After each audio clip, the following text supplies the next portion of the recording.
Bonjour à tous et bienvenue sur Art de Séduire TV, je suis Selim, votre coach en séduction et aujourd'hui je vais répondre à la question du charmeur qui nous a demandé comment se débarrasser de nos croyances limitantes. Alors lui il a un problème par exemple, il se dit ah mais dans la rue je vais déranger ou ah cette fille est dans un groupe et ça va être ingérable. Alors on va parler des croyances limitantes. On commence par un rappel. Qu'est-ce qu'une croyance? Une croyance en séduction c'est un peu une sorte de superstition, c'est un mode de pensée, c'est une idée qui est en vous, mais qui n'est pas vérifié. On va prendre un exemple très simple. L'exemple, c'est le suivant. Vous roulez en voiture blanche, parce que vous avez une voiture blanche ou vos parents ont une voiture blanche. Et du coup, vous repérez toutes les voitures blanches qui sont sur la route. Parce que votre esprit, en fait, il filtre l'info par rapport aux voitures blanches. Vos lunettes, elles sont comme ça, elles filtrent comme ça. Si demain vous décidez d'acheter une voiture rouge, vous allez être beaucoup plus attentif à la couleur rouge d'une manière générale. Et vous allez vous dire, waouh, mais en fait, il y a énormément de voitures rouges. Il n'y a rien qui a changé dans l'état du monde, c'est vous qui avez changé, c'est votre croyance qui a changé. Alors, il n'y a rien de vérifié. Pourquoi on parle de croyance limitante? Limitante, c'est parce que cette croyance, elle va vous empêcher d'agir, elle va vous bloquer véritablement. On va prendre un exemple très simple.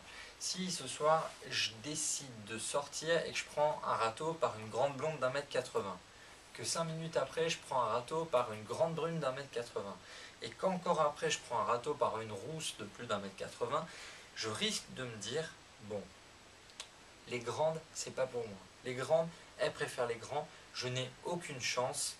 Désormais, j'arrêterai d'aborder des filles plus grandes que moi parce que j'ai aucune chance. Ça, c'est un exemple de croyance limitante.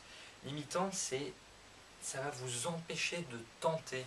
Ça va vous empêcher de tenter dans la rue, parce que la rue, c'est super dangereux. Ça va vous empêcher d'aborder une femme plus vieille que vous, parce que vous vous dites, ah non, mais les plus vieilles, elles préfèrent les hommes qui ont plus de maturité. Donc, c'est vraiment ça une croyance limitante, c'est votre vision du monde qui vous empêche de prendre les devants, qui vous empêche d'agir. Alors comment s'en débarrasser de ces croyances? Pensez en termes d'échantillons, on va penser un peu scientifiquement. C'est pas au bout de 3 expériences malheureuses que vous pouvez tirer une conclusion sur le monde entier, et ni de 100 d'ailleurs. Il y a tellement de femmes qui sont toutes différentes les unes des autres, il y a tellement de situations différentes que quelque chose qui vous est arrivé, par exemple, quand vous aviez 15 ans, ça ne doit pas vous handicaper pour la même situation quand vous aurez 25 ans.